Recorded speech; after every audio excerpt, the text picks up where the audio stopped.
Estás viendo infinito. Abre tu mente.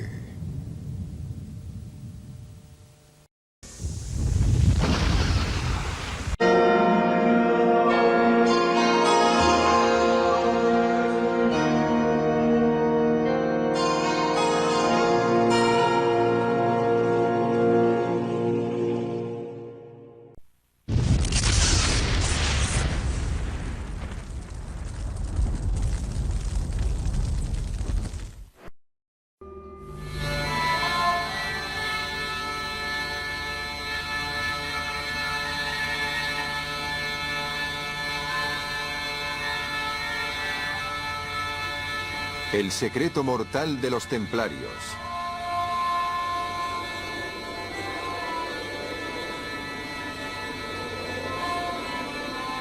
El tesoro perdido.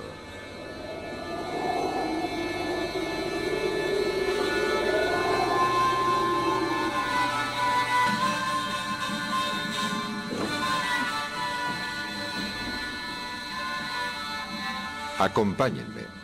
Nos embarcaremos en la búsqueda de un tesoro.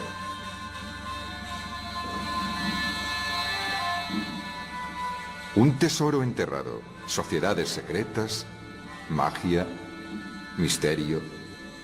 Las palabras penetran en la imaginación, viajando por los siglos con el sonido de un cascabel de latón.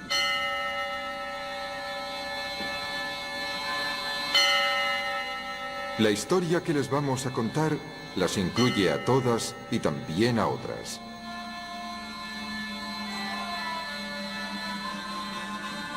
Y vamos a empezar con una antigua y aterradora imagen.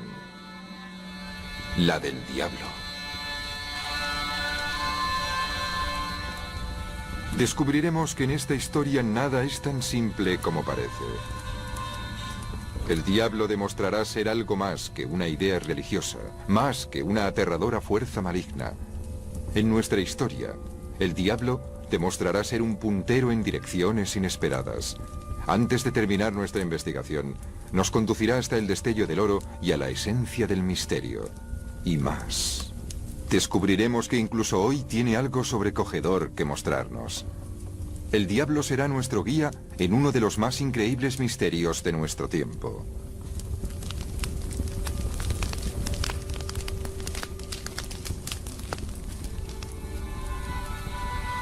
Empezaremos en la Edad Media, cuando para los cristianos no había duda alguna sobre el poder y la autenticidad de las fuerzas del mal. El diablo se había establecido en la tierra y tenía que ser combatido con todos los medios con los que contaba la humanidad. La fe, el fuego y la espada serían las armas que acabarían con el hereje y el ateo. Las cruzadas encarnarían esta batalla. La mayoría imaginó que la batalla se libraría en los vastos desiertos de Tierra Santa. Ricardo Corazón de León contra Saladino, caballeros armados contra los infieles sarracenos.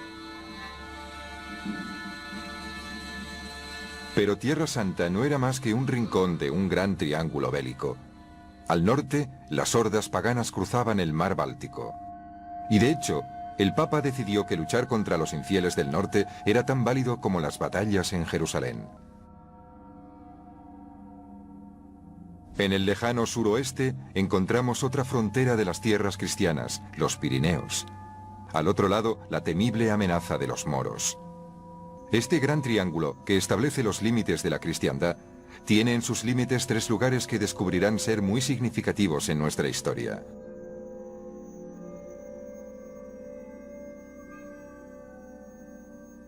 Jerusalén, en Tierra Santa, marca el enclave del este. En Francia, al oeste, la una vez poderosa ciudadela visigótica de Aereda, ahora una pequeña ciudad de montaña conocida como Rennes-le-Château. Y al norte, Bornholm, una isla danesa en el mar Báltico.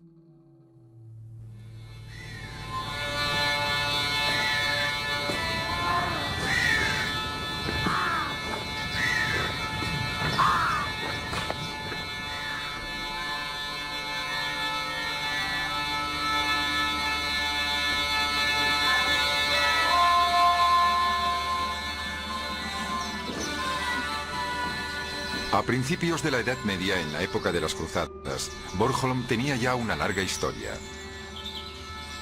El pasado glorioso de la isla se remontaba a una cultura floreciente, anterior a la llegada de la cristiandad. Por aquel entonces, practicaban una antigua religión ya olvidada y recubierta de misterio, pero sobre la que con nuestras investigaciones querríamos echar un poco de luz. Esculpidos en toda la isla se podían encontrar más de 1000 megalitos, monumentos de los que hoy solo podemos imaginar su significado y propósito. Hoy quedan unos 250 más o menos. Hace más de 2000 años, estos megalitos fueron erigidos con esmero y trabajo, y con un propósito. ¿Para qué? ¿Qué tiene de tan preciado este lugar? ¿Puede que fuera una isla santa, sagrada para nuestros ancestros?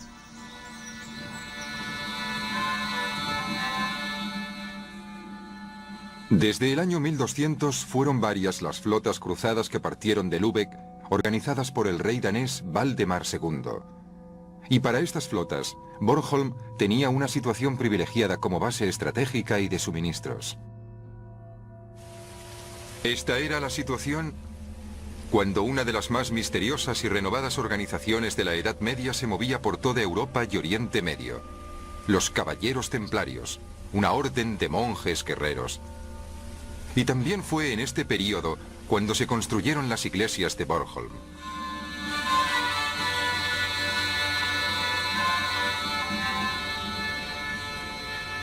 Las 15 iglesias medievales de Bornholm no son como las otras de Dinamarca. Para los historiadores son un enigma. 4 de ellas son redondas y su construcción recuerda a otras construidas en tierras lejanas y conocidas por su relación con los caballeros templarios. Las iglesias parecen indicar que estuvieron allí, pero no hay ningún archivo histórico que hable de la presencia de los templarios en este lugar. Por ejemplo, esta iglesia de Oosterlars nos muestra un parecido sobrecogedor con numerosas estructuras templarias conocidas como Capelli Militium. Cada bastión templario contaba con una estructura redonda. Se cree que se utilizaban como el lugar de iniciación de los nuevos caballeros que se unían a la orden. Pero no es solo la apariencia física de las iglesias la que hace sospechar de la presencia templaria, sino que hay otras evidencias históricas. Cerca del Báltico, en Estonia y Lituania, se sabe de la existencia de una orden. Una orden de caballeros recordada como la Orden de los Caballeros de la Espada.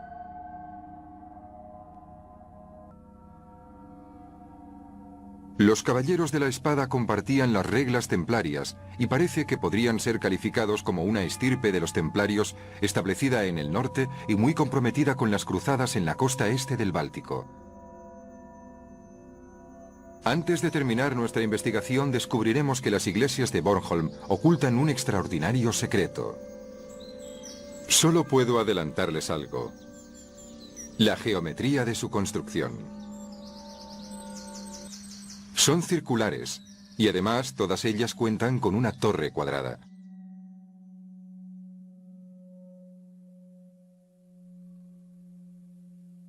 Hubo un tiempo en el que tales configuraciones geométricas tenían un poderoso significado simbólico. El simbolismo del círculo y del cuadrado era de tremenda importancia. Más adelante, veremos que las actividades templarias no estaban necesariamente confinadas a la guerra. Pero tenemos un largo camino que recorrer antes de entender el significado de estas magníficas estructuras.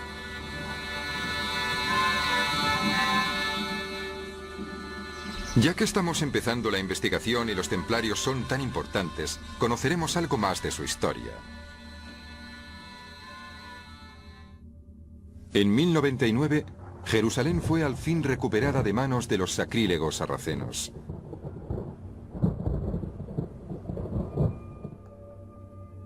En los años siguientes, el mundo fue un hervidero de la actividad de los cruzados.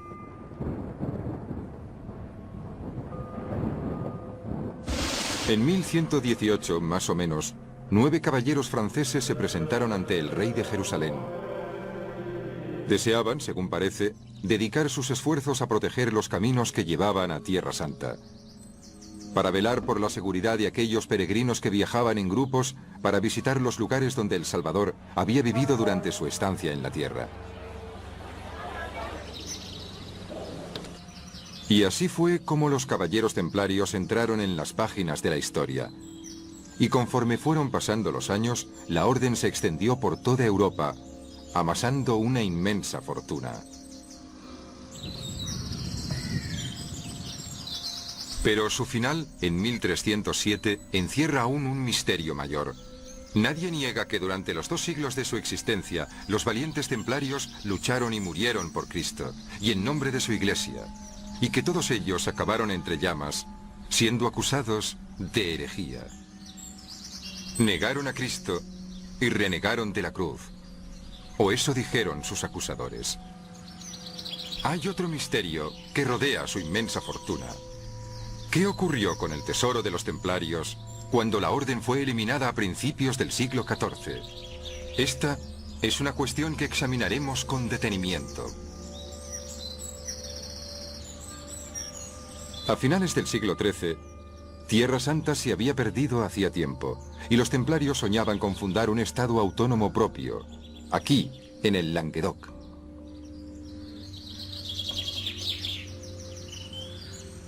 Para el rey Philippe le Bel de Francia suponían una amenaza y les tendió una trampa. Se establecieron en todo su reino sin que él tuviera control sobre ellos. No obedecían a ningún rey. Pero además, Philippe les prestó dinero. Había decidido que los templarios debían ser destruidos. Envió órdenes selladas a todos los senescales de su reino. Tenían que obedecerle y actuar de forma simultánea en todas partes la noche del 12 de octubre de 1307. Los senescales tenían la orden de arrestar a todos los templarios al amanecer del viernes 13 de octubre. Los caballeros cayeron en la trampa. La amenaza había desaparecido.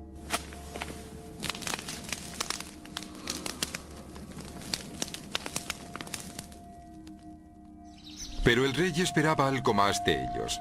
Deseaba también apoderarse de la enorme fortuna que esperaba encontrar en su cuartel general de París. Pero nunca se encontró ningún tesoro, ni allí, ni en ningún otro de sus cuarteles. Un misterio aún por resolverse, hoy en día. Este hombre, el sacerdote francés Berenger Saunier, podría ser la clave de este enigma.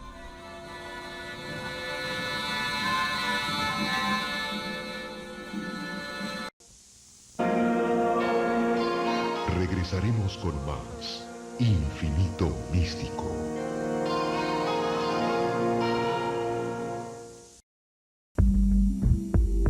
No es un juego de azar. No es una fórmula mágica. No es un método de adivinación. Es la llave que abre las puertas a los misterios sagrados y a la sabiduría. Es el conocimiento de la vida del hombre para vivir en un mundo mejor. Tarot, la rueda de la vida. Una producción propia y exclusiva. Jueves 13:30 horas México, 16:30 horas Chile por Infinito. Abre tu mente.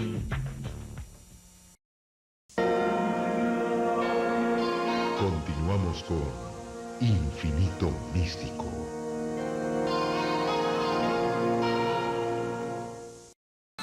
Ahora nos encontramos al pie de los Pirineos franceses, a unos 40 minutos en coche al sur de la antigua ciudad de Carcassonne, en el pueblo de Montagels. En esta casa, el 11 de abril de 1852 nació Berenger Saunier, el brillante e inteligente hijo de una familia campesina. Para un jovencito tan dotado había muy pocas posibilidades de progresar en una comunidad tan pobre. La iglesia era una puerta de salida segura. Saunier se hizo sacerdote. Y con el tiempo, en 1885, a los 33 años, regresó a casa. Fue nombrado párroco de la pequeña aldea de Reims-le-Château, en el valle de su lugar de nacimiento, volviendo así a los parajes de su infancia.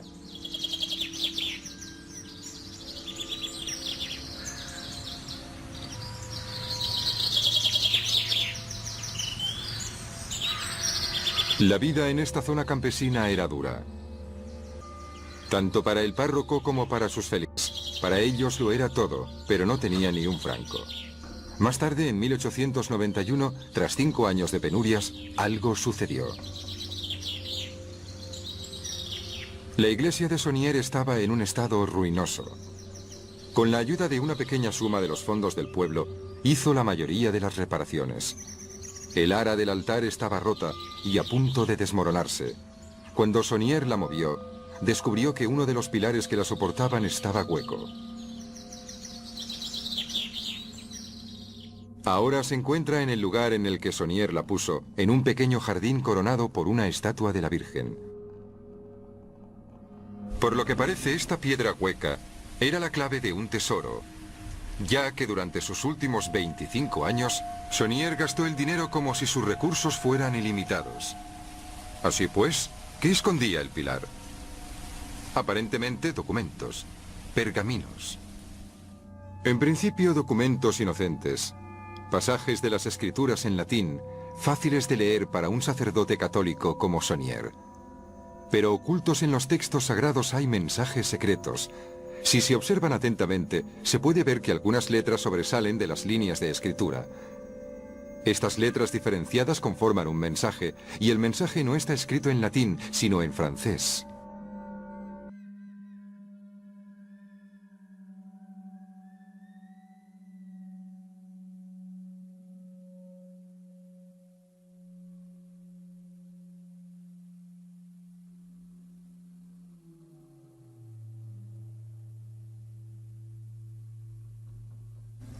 Este tesoro pertenece al rey Dagoberto II y a Sion, donde yace muerto. Esta es nuestra primera pista. Sion es Jerusalén, uno de los puntos de nuestro triángulo. ¿Qué vínculos puede haber entre el pueblo francés y Tierra Santa? ¿Podría haber alguna relación con el tesoro? Bueno, Jerusalén sí, allí hay un tesoro. El tesoro del templo de Salomón, saqueado por las legiones romanas del emperador Titus y llevado a Roma cuando éste atacó la ciudad en el año 70 después de Cristo. Más tarde, 3 siglos y medio después, Roma fue saqueada por los bárbaros visigodos. Y el tesoro del templo fue parte del botín que se llevaron a su fortín, en Carcassonne.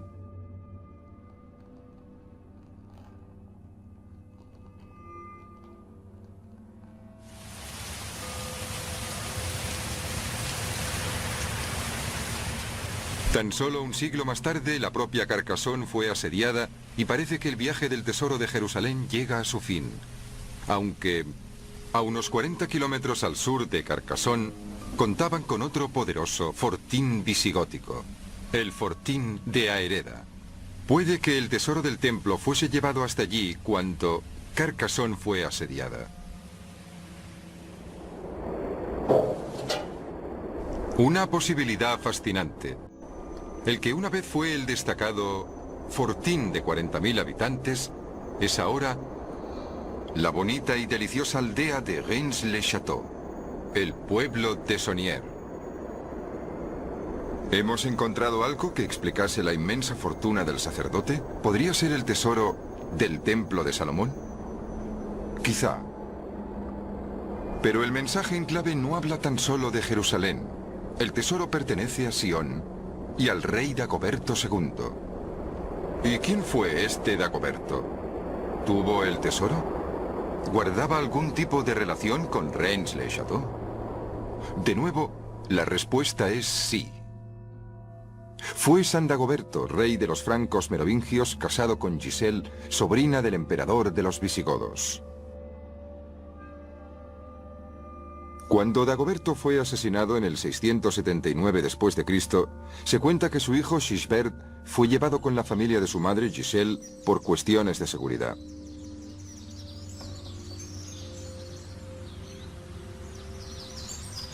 Y aquella familia vivía en Aereda, en Reims-le-Château.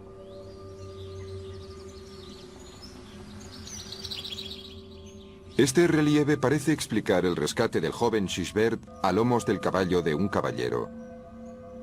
Fue descubierto por Sonier mientras realizaba las obras de restauración de la iglesia del pueblo.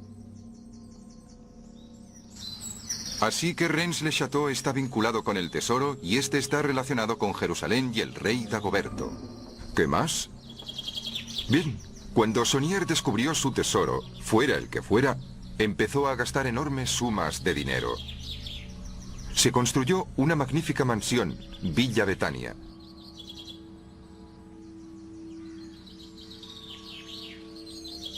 Además de diseñar un fantástico jardín con árboles que dieran sombra.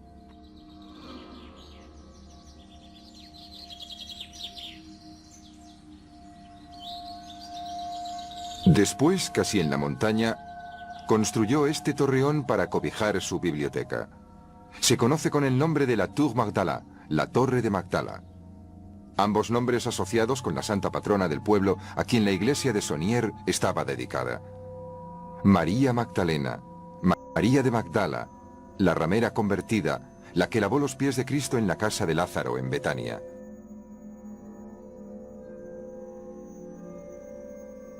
Como el buen sacerdote que era para con sus feligreses, compartió su nueva fortuna con tremenda generosidad. Construyó este depósito de agua, por lo que sus feligreses pudieron disfrutar del lujo de contar con agua corriente, y convirtió el maltrecho camino de acceso al valle en una carretera moderna. Pero su gesto más destacado lo reservó en el lugar donde había hecho su gran descubrimiento. Bajo su mandato, restauró y redecoró la iglesia de su pequeño pueblo. Y fiel a su naturaleza rimbombante, convirtió la iglesia en un palacio de sorprendentes y coloridas imágenes.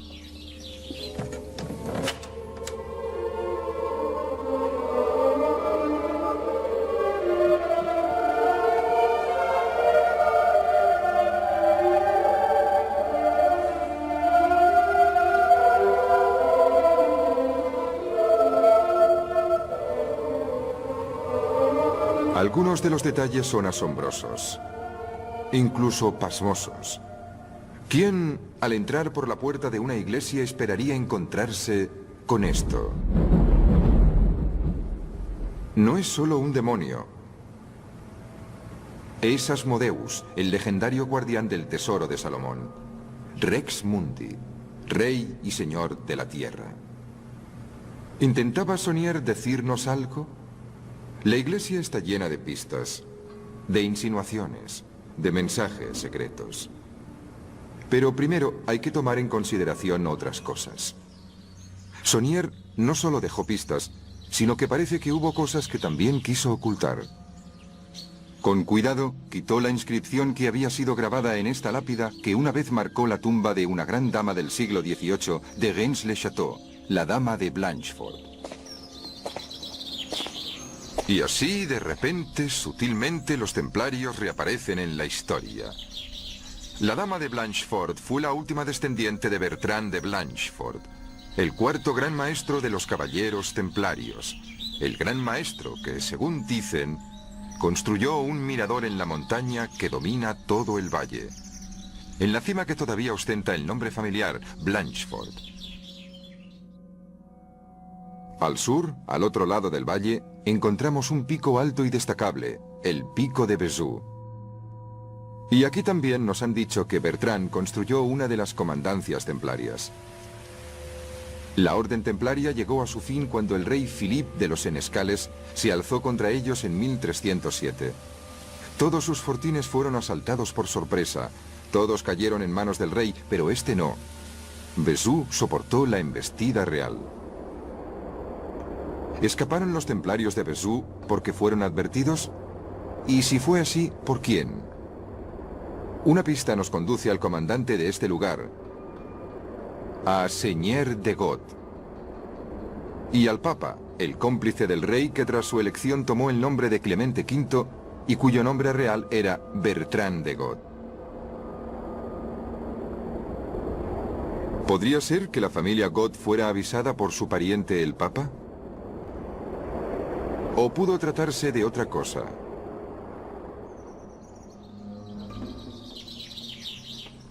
Y para cerrar el círculo diremos que la madre de Bertrand de God fue Ida de Blanchefort.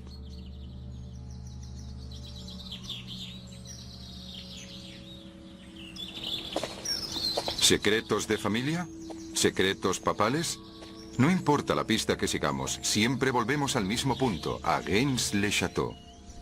Pero ahora una pregunta golpea fuertemente en nuestra mente. Esta es la lápida del último miembro de los Blanchford. Antes aquí había una inscripción. ¿Por qué Saunier se tomó tantas molestias para evitar que la viéramos?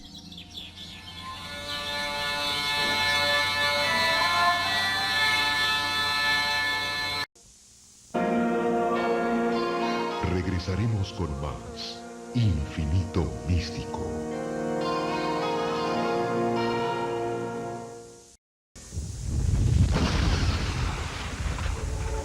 Para algunos, es una reliquia sagrada que enciende la fe. Para otros, solo un fraude que desata controversias. En un mes de revelaciones sorprendentes, viaje con nosotros a Turín y analice las evidencias que ponen en tela de juicio el Santo Sudario. Este domingo, el Infinito Místico.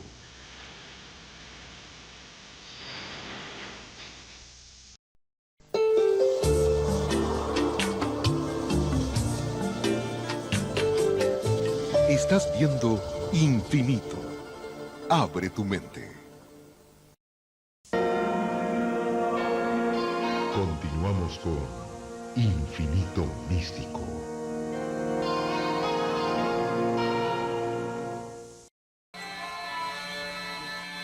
En 1917, cuando murió este sacerdote francés, un secreto fue enterrado en su tumba. Un secreto que le había proporcionado una gran fortuna. Un secreto que aparentemente encontró oculto en este pilar. De una tremenda pobreza fue capaz de construir esta grandiosa torre, tan solo para albergar su biblioteca. Gastó enormes sumas de dinero para redecorar su pequeña iglesia, en la que en cada detalle el sacerdote parece ofrecernos pistas que conducen a su preciado secreto. Otras pistas las ocultó, borró la inscripción de esta lápida. Esto fue lo que encontró en el hueco del pilar: pergaminos, para él los que le condujeron al tesoro. Para nosotros, aquellos que deseamos seguir el camino, el principio de una extraordinaria historia sin parangón: Jerusalén, la isla danesa de Bornholm, los valles del este de los Pirineos. Tres enclaves que dibujan el triángulo dentro del que reside gran parte de la cristiandad de la Edad Media. Demostrarán estar encerrados en uno de los más extraordinarios misterios que han salido a la superficie en el siglo XX. Ya hemos seguido extrañas veredas, hemos encontrado monjes luchadores medievales, los caballeros templarios, y el diablo ha erguido su cabeza. Los templarios fueron acusados de herejes, de adorar al diablo, y Saunier, el sacerdote, colocó al temeroso diablo en su iglesia. Parece que nos enfrentamos a lo diabólico, o quizá debería decir, a lo no cristiano.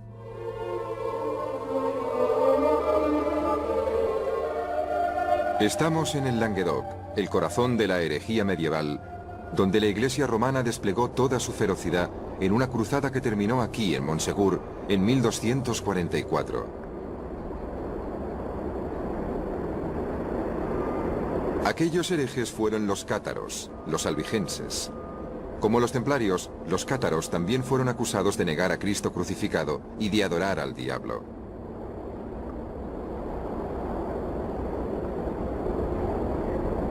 En marzo de 1244, los últimos cátaros fueron asediados aquí, en el castillo de Montsegur. Y cuando toda esperanza parecía perdida, pidieron 2 semanas de tregua. Inesperadamente les fueron concedidas, pero nadie podía entrar ni salir del castillo, ni del fuerte, porque obtendrían la muerte. Y aún así, los cátaros ayudaron a escapar a 3 hombres. Pero estos no pudieron llevar mucho consigo, no teniendo que bajar una escarpada montaña sujetos a unas cuerdas y en plena noche. Entonces, ¿qué debían llevar? Se dice que el tesoro de los cátaros. Y se dice que este tesoro albergaba el Santo Grial.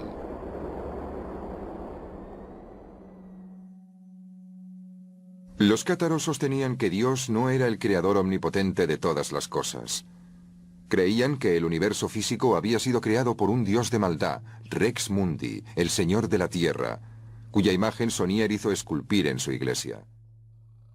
Pero conocer el poder del diablo no significa necesariamente adorarle. Quizá Berenguer Sonier continuó la fe de sus heréticos ancestros del siglo XIII. Pero de nuevo nos adentramos en el reino de la leyenda, del mito, de lo incierto. Si la confusión no se hace aún mayor, debemos encontrar, si podemos, una pista más concreta. Y será el diablo quien nos ayudará. La clave del significado oculto de este grupo escultórico se esconde sobre la cabeza de estas dos extrañas pequeñas bestias irreales. Son salamandras, las míticas criaturas que supuestamente nacieron del fuego. Son los espíritus elementales del fuego. Y entre el diablo, el señor de la tierra y los símbolos del fuego, el agua sagrada. Arriba, coronándolo todo, los ángeles. Criaturas de espíritu puro o aire. Tierra, agua, fuego y aire. Los 4 elementos. Lo más consistente de las enseñanzas de los cabalistas, astrólogos y alquimistas de la Edad Media.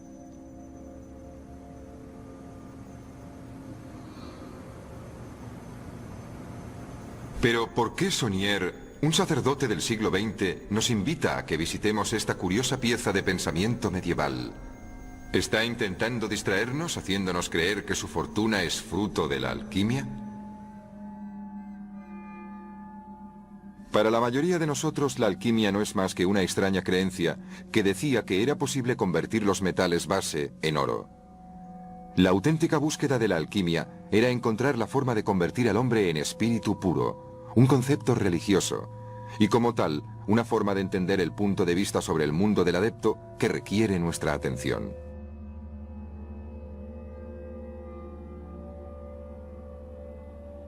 Recordemos que los cátaros fueron acusados de herejes, y que lo mismo sucedió con los templarios, que lo fueron por negar a Cristo, renegar de la cruz y adorar al diablo. Desde nuestro punto de vista, es interesante destacar que la Iglesia también se levantó contra Sonier en sus últimos años de vida. Durante un tiempo fue incluso suspendido de sus deberes. ¿Podría haber sido también tachado de hereje? Sonier colocó al diablo, el señor de la tierra, en su iglesia por algo. Debemos revisar sus acciones y motivos. Quizás sea entonces cuando entendamos exactamente sus creencias. ¿Debemos revisar los pergaminos que le condujeron a tan extraño comportamiento? Ya hemos encontrado el simple e infantil código de letras destacadas. Este tesoro pertenece al rey Dagoberto II y a Sion. Aunque, por supuesto, los documentos ocultan algo más que esto. Aquí tenemos esta extraña marca. ¿Una flecha? ¿N para el norte? ¿Qué significa N-O-I-S? Pero miren la punta de la flecha.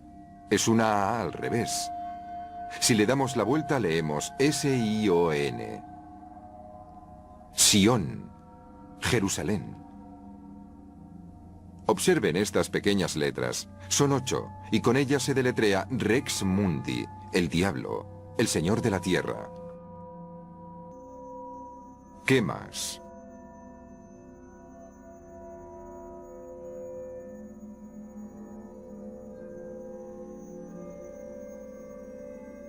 Otra vez la misma clave oculta de forma infantil. Pero tales juegos de letras sirven solo para atraer la atención, para decirnos, sigue mirando. En este documento encontramos 3 cruces sin significado. Pero miren, si dibujamos esta línea, S-I-O-N, debemos de estar en el buen camino. ¿A dónde nos conducirá? El pequeño triángulo de arriba a la derecha parece tan insignificante como las cruces. ¿Es así? Observen. El pergamino oculta un diseño geométrico. ¿Qué significado debe tener? El significado obvio. el que la mayoría de gente reconoce aún hoy, nos conduce de nuevo a la adoración del diablo, magia, lo oculto. Cuando un mago desea invocar al diablo o a otros espíritus, lo hace bajo la protección de una estrella de 5 puntas. Así que ahora deberíamos preguntarnos, una vez más, ¿fue Sonier adorador del diablo?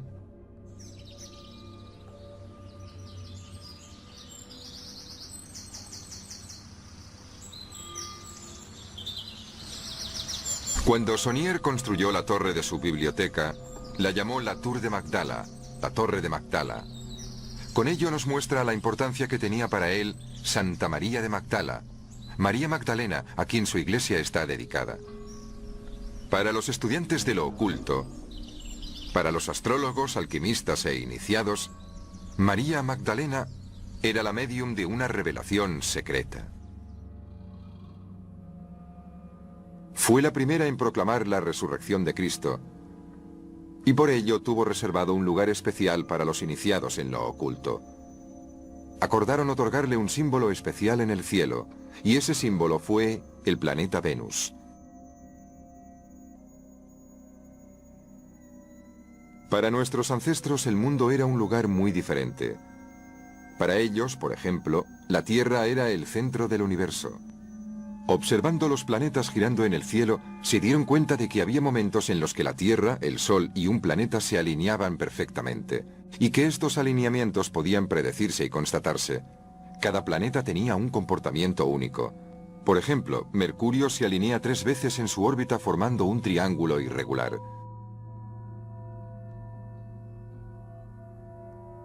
Solo un planeta forma una figura geométrica perfecta en el cielo. Y ese es Venus, Magdalena, símbolo de la revelación secreta, visible solo por aquellos con conocimientos de lo oculto, de lo escondido. Ese patrón es la estrella de 5 puntas tan ingeniosamente concebida en el pergamino de Sonier.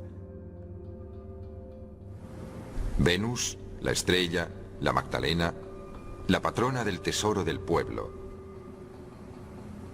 ¿Qué luz lanza sobre nuestro misterio? Curiosamente, como los cátaros, ella también está fuertemente conectada con el Santo Grial. La leyenda nos cuenta que después de la crucifixión, María Magdalena partió de Tierra Santa llevando consigo el Santo Grial, el místico cáliz que supuestamente trajo a Francia. Para algunas personas el grial es una metáfora de la piedra filosofal, esa substancia cuasi mágica que con tanto ardor buscaban los alquimistas. ¿Es esa la conexión que estamos buscando?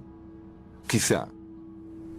Pero sigamos con aquellas pistas que parecen no tener relación, pero que de alguna forma ocultan una conexión. Por el momento, centrémonos en la conexión que hay entre Venus, la Magdalena y la estrella. Esa figura de forma geométrica a la que nos remitían los anteriores pergaminos. Quizás aquellos misteriosos documentos tengan algo más que mostrarnos. Veamos, un entendido en latín inmediatamente notaría algo extraño. Las palabras están regularmente partidas por letras extrañas, un total de 140. Esas letras constituyen un increíble y complejo código, imposible de descifrar sin la clave.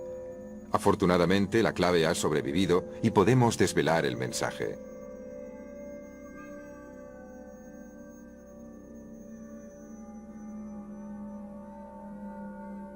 ¿Qué dice?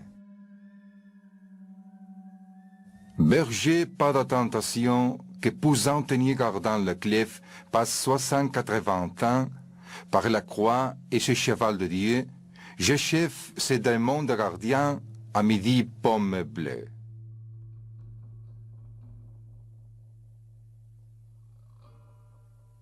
Pastora sin tentación que Poussin y Teniers tienen la clave de la paz 681 de la cruz y de este caballo de Dios completo a este guardián del diablo en las tristes manzanas del sur. Más misterio, más confusión. Pero esperen, no todo aquí es ambiguo o sin sentido. Poussin y Teniers tienen la clave. Una simple frase. Este guardián del diablo en las tristes manzanas del sur. Más misterio, más confusión. Pero esperen, No todo aquí es ambiguo o sin sentido. Poussin y Teniers tienen la clave. Una simple frase. Pero, ¿cómo es que Poussin y Teniers, dos grandes pintores del siglo XVII, tienen la clave de este misterio? Pastora y Sin tentación nos ayudan a dar el primer paso. Cuando Saunier encontró los pergaminos, contó con los códigos de los expertos que había en París. Ahí, en el Museo del Louvre, compró copias de cuadros de estos artistas. Teniers, desgraciadamente, no nos ayudará, porque la pintura original por la cual se interesó Saunier se perdió. Pero Poussin sí, en su cuadro más famoso, Los pastores de Arcadia.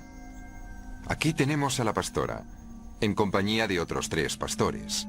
Contemplan una tumba en un tranquilo paraje arcadio. La inscripción que están leyendo reza: Et in Arcadia ego. Incluso en Arcadia yo, la muerte, estoy presente. Y ahora, de repente, y sin esperarlo, tenemos que volver a la tumba del siglo XVIII, de la dama de Blanchefort, la última descendiente del gran maestro templario Bertrand de Blanchefort. ¿Recuerdan? Cuando Saunier hizo su descubrimiento, se tomó muchas molestias para borrar la inscripción de esta lápida. Sus esfuerzos fueron en vano. La inscripción ya había sido copiada. Este es el texto que con tanto esfuerzo Saunier quiso ocultar. Estas 2 líneas son todo lo que necesitamos ahora.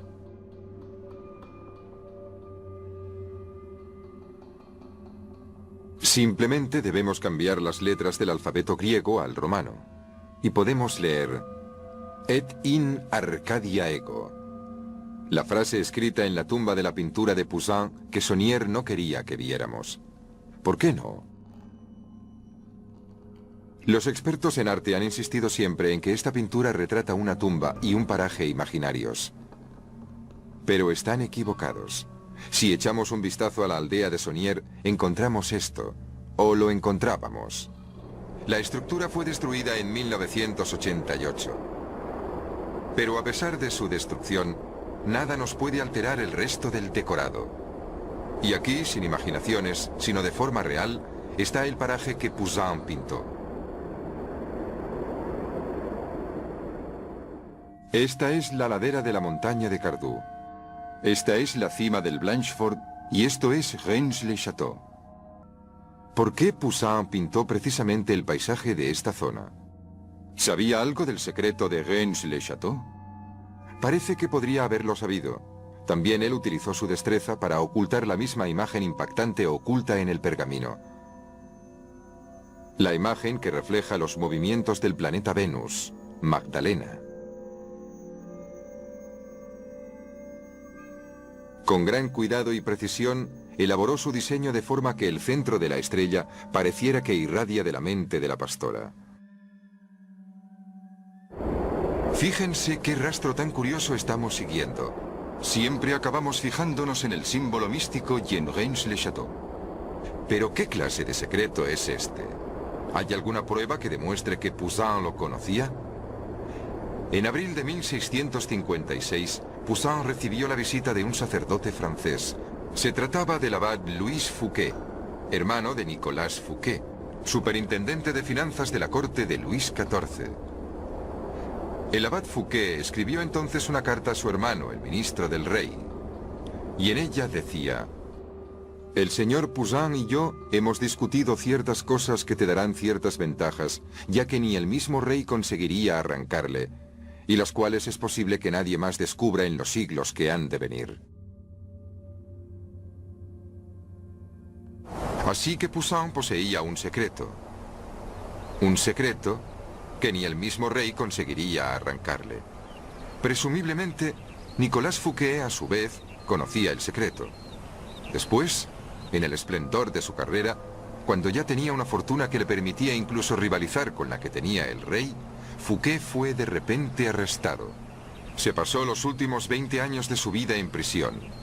Se cuenta que el rey se encargó personalmente de sus papeles, pero, por suerte para nosotros, hizo todo lo posible para adquirir el Poussin, la pastora de Arcadia.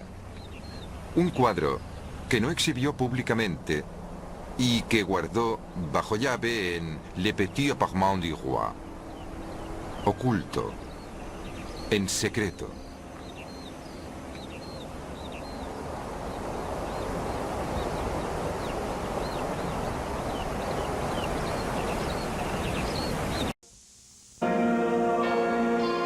Regresaremos con más Infinito Místico.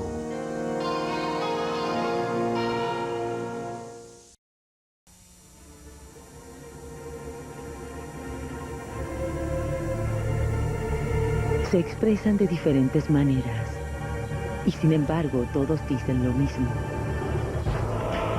El regreso de los dioses. En marzo, un ciclo que recorre todos los caminos para llegar al Creador. Estreno.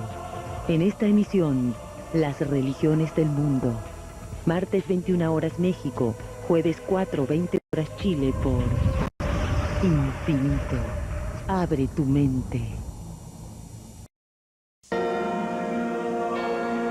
Continuamos con Infinito Místico.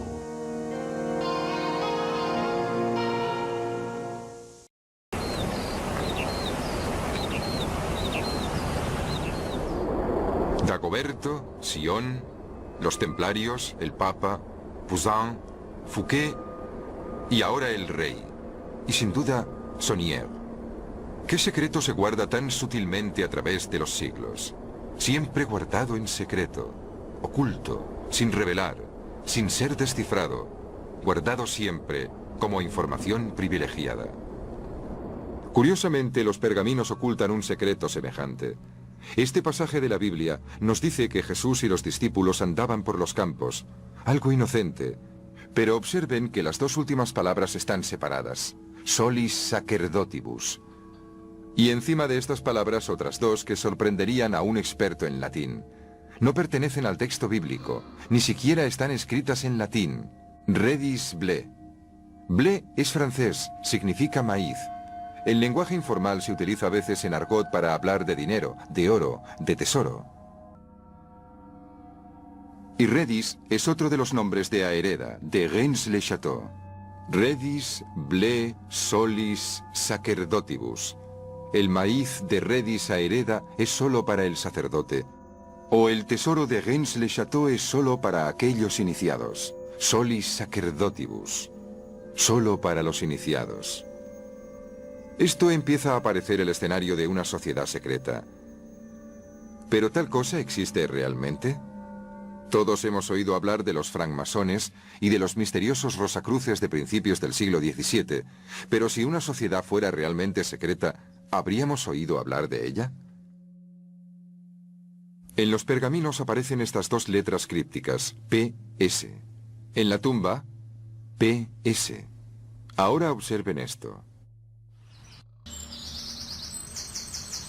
Este calvario fue erigido por Saunier en el jardín de su iglesia. En él escribió algunas inocentes frases pías. Delante, Christus vincit.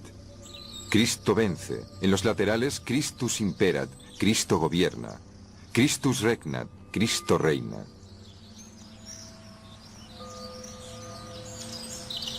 Pero detrás encontramos esto. Cristo defiende. ¿Qué? A-O-M-P-S. ¿Qué significan estas letras? A, O y M son familiares en los grupos esotéricos como los rosacruces actuales. Son las iniciales de Antiquus Ordo Mysticusque, la orden antigua y mística. Y de nuevo tenemos PS.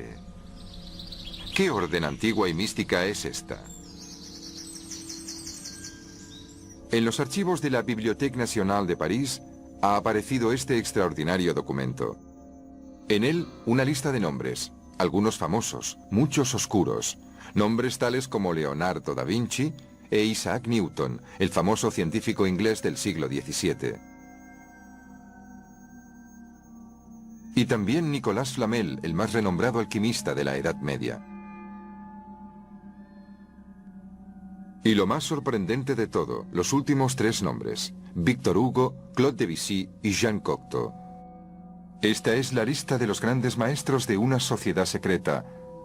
Una orden cuyo nombre es Priorato de Sion. PS. Antiquus Ordo Mysticusque Prioratus Sionis.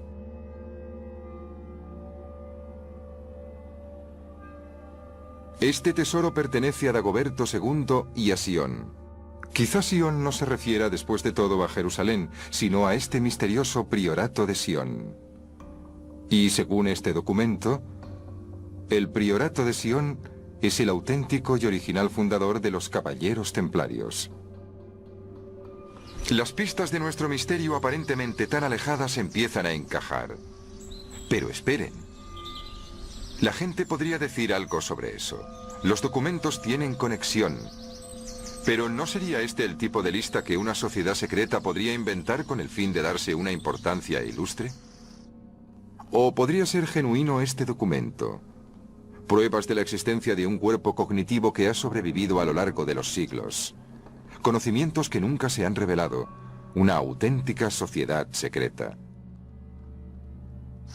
Los próximos pasos que vamos a dar en nuestra investigación se centrarán en buscar suelo firme sobre el que construir el camino que nos lleve a un fin. Pero este camino todavía tiene muchos giros inesperados que sortear.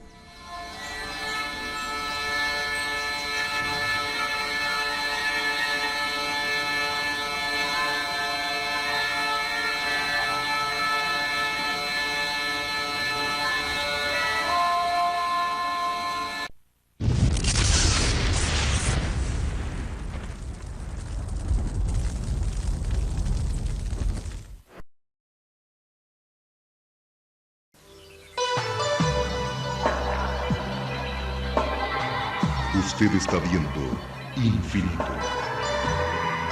Infinito, señal del nuevo milenio.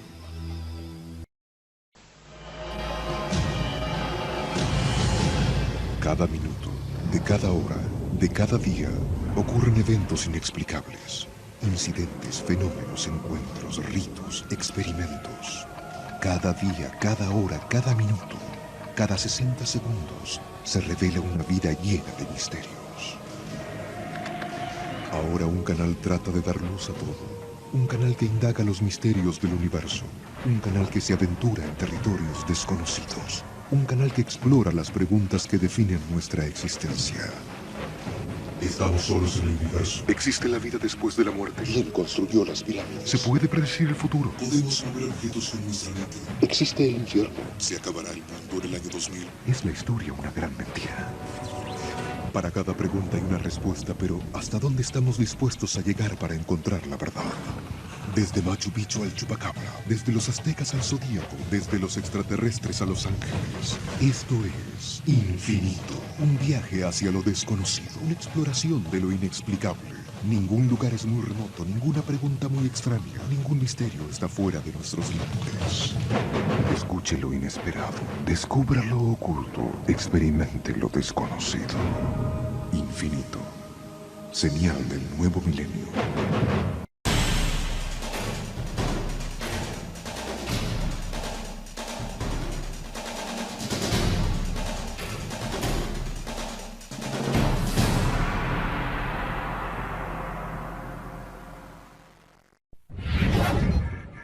Infinito. Abre tu mente.